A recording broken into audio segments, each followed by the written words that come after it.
Yo, YouTube, what it do? It's your boy Chris from BWC, and you're now boxing with Chris. If it's your first time here, make sure you do the right thing and hit that like button, hit that subscribe button, and tune in to the work.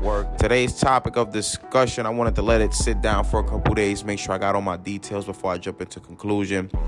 So it's been reported that Ryan Garcia has fired trainer Joe Goosen. Ryan Garcia, who stands at 23 wins, 19 wins by way of knockout, just suffered his first defeat last month, April 22nd, against Gervonta Davis.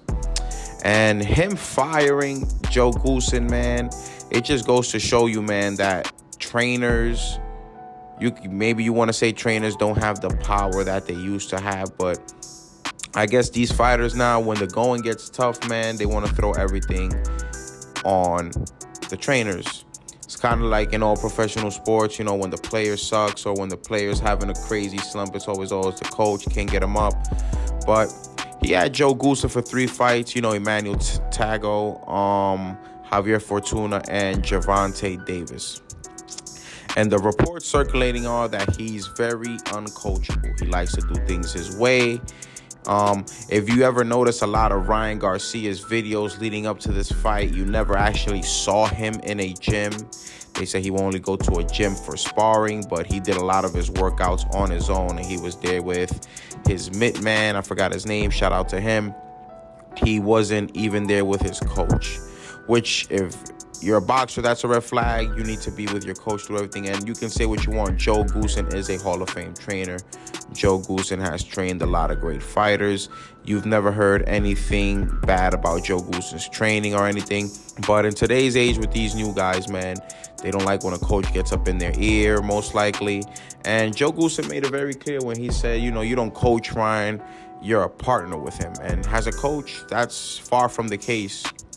You should be his coach. I'm pretty sure Derrick James, you know, if he got to get up in Errol Spence, he gets up in him. I'm pretty sure Bomac, if he got to get on Terrence Crawford, he gets on him. I'm pretty sure Eddie Reynoso, if he got to get on Canelo, he gets on Canelo.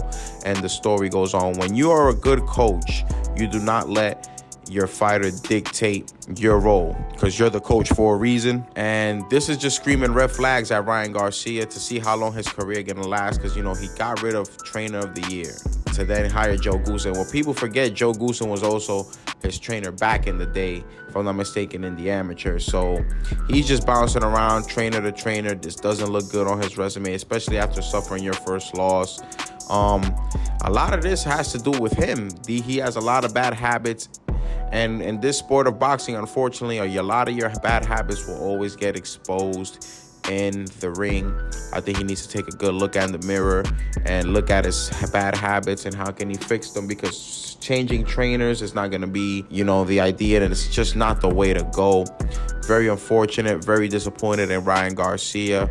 Shout out to Joe Goosen, because he's going to get a job either broadcasting, or he's a hell of a coach. Somebody will pick him up. So I'm not feeling too bad for Joe Goosen, because we know what he has done in this game over 25 years. The guy's been coaching as long as Ryan Garcia's been living. That's all I got, YouTube. Let me know what y'all think in the comment section below. Was this firing deserving, or is Ryan Garcia being too sensitive? It's your boy Chris from BWC. I'ma sign out. Make sure you hit that like and subscribe button. Peace.